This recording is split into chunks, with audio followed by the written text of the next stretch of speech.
Take a slow breath. Our second story is beginning now. Story 2. The stepmother everyone judged.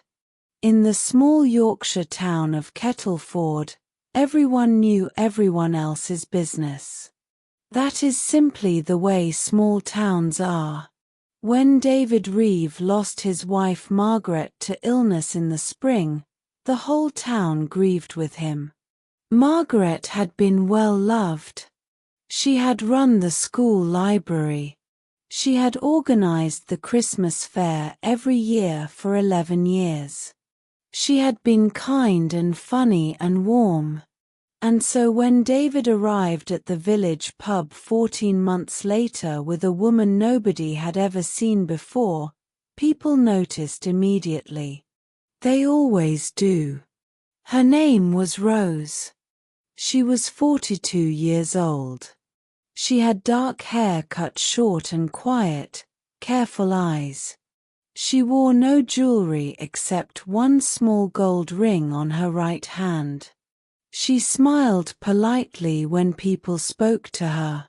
She did not say very much. Within a week, everyone in Kettleford had an opinion about Rose. She had arrived too quickly, people said. It had only been 14 months. Poor Margaret was barely cold in the ground. What was David thinking? And what about the children?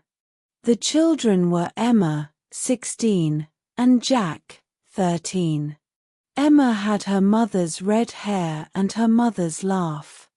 Jack was quieter, more like his father. Both of them were still learning how to carry their grief. And now there was Rose. Emma made her feelings clear from the very first morning. She came downstairs to find Rose making tea in the kitchen. Not her mother's kitchen. Their kitchen. And something about that simple sight, a stranger standing where her mother had always stood, made Emma's chest fill with something sharp and hot. "You don't have to do that," Emma said. Her voice was polite. "But only just." "I know," Rose said simply. "I wanted to." She poured a cup and left it on the counter. She did not try to hand it to Emma. She did not say anything else. She simply went back to what she was doing. Emma picked up the tea. She did not say thank you. She walked back upstairs without turning around.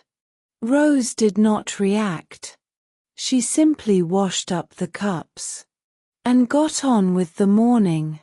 The weeks that followed were not easy. Emma was not cruel, but she was distant. She answered questions with single words. She left rooms when Rose entered them. She ate dinner quickly and disappeared to her bedroom. She was not rude, but she was very, very clear. Jack was different. He did not avoid Rose. He watched her instead. Carefully. Quietly. The way a young boy watches something he does not yet understand. One evening, Jack came into the kitchen while Rose was cooking. He sat down at the table without being asked. He did not speak. He simply watched her stir the pot. After a few minutes, he said quietly, "Mum used to make that." Rose paused. "I know," she said softly. "She taught me how." Jack looked up. His eyes were very still. "She taught you?" "Yes," Rose said. "Years ago. We were friends for a long time, your mum and I." Jack was quiet for a moment. Then he said, "She never mentioned you." "No," Rose said gently. "She probably didn't want to confuse things." She put a bowl in front of him. "I hope it tastes right." Jack ate a spoonful. He did not say anything. But he finished the whole bowl. And he came back to the kitchen the next evening. And the evening after that. Rose asked very little from the family. She did not try to replace anyone. She did not rearrange the house. She did not take down the photographs of Margaret that hung in the hallway. She simply existed quietly in the space she had been given. She drove Emma to her Saturday drama club without being asked. She found Jack's lost swimming kit under the stairs and left it on his bed without saying a word. She remembered that David took his coffee without sugar, and she never forgot. She was always there when something needed doing, and she was always gone before anyone needed to thank her. The town watched all of this with suspicious eyes. "She's too quiet," people said. "Nobody is that patient without a reason. What does she want from them? Something doesn't add up." But Rose simply continued. Quietly. Steadily. Day after day. It was Emma who found the letter. It was a Sunday afternoon in late November. She was in her mother's old wardrobe, looking for a scarf. And at the back, behind a row of hanging dresses that still smelled faintly of her mother's perfume, her fingers found a small envelope. It had Emma's name on the front. In her mother's handwriting. Emma sat down slowly on the floor of the wardrobe. Her heart was beating very fast. She opened the envelope with careful hands. The letter was short. 2 pages. Written in her mother's looping, familiar script. "My darling Emma," it began. "If you are reading this, then I am gone. And I am so sorry that I am not there with you." Emma's eyes filled with tears immediately. But she kept reading. She did not stop. "There is something I need to tell you about Rose," the letter continued. "Rose has been my closest friend since we were 23 years old. She is the person who sat with me in hospital during my first round of treatment when Dad did not know how serious things were. She is the person who drove me to appointments in other cities and never told anyone. She is the person I called when I was frightened." Emma wiped her eyes with the back of her hand. She turned the page. "Before I got too ill to speak clearly, I asked Rose to do something very difficult.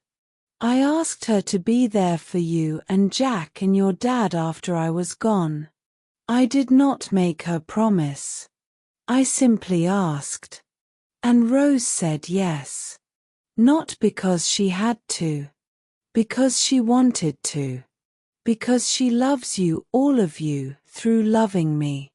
Emma sat very still in the bottom of the wardrobe for a long time. Outside the window, it had started to rain. She could hear the sound of someone moving quietly in the kitchen below. The faint sound of a kettle. The soft click of a cupboard. She folded the letter carefully. She put it back in the envelope. And then she went downstairs. Rose was standing at the kitchen counter, her back to the door. She was cutting bread. She did not hear Emma come in. "Why didn't you tell us?" Emma asked. Her voice was not angry. It was something softer than that. Something closer to exhausted. Rose turned around slowly. She looked at Emma's red eyes. At the envelope in her hand. And she understood immediately. She set down the knife. She was quiet for a moment. Then she said simply, because your mother didn't want you to feel like a project. She wanted you to have someone who chose you, not someone who felt obligated. Emma looked at her. But you didn't choose us, she said slowly. Mum asked you. She asked, Rose said. But I chose to say yes. And I've chosen every single morning since then. The kitchen was very quiet. Rain ran down the window glass. The kettle finished boiling and clicked off. Emma looked down at the envelope in her hands. Then she looked up at Rose. And for the first time since Rose had arrived in this house, Emma did not look away. She told me you made the soup the right way, Emma said quietly. Rose blinked. What? The vegetable soup. She told me in the letter that you learned her recipe. That you would make it right. Rose was quiet for a moment. Then she smiled. Very gently. I practiced it 11 times before I felt ready, she said. Emma made a sound that was almost a laugh. Almost. She walked to the kitchen table and sat down. She did not say anything else. But she did not leave. Rose turned back to the bread. She cut 2 more slices. She poured 2 cups of tea. And she sat down across from Emma at the kitchen table. And they sat together in the quiet, listening to the rain. Nobody in the town ever found out the truth about Rose. Not really. They kept their opinions for a while longer.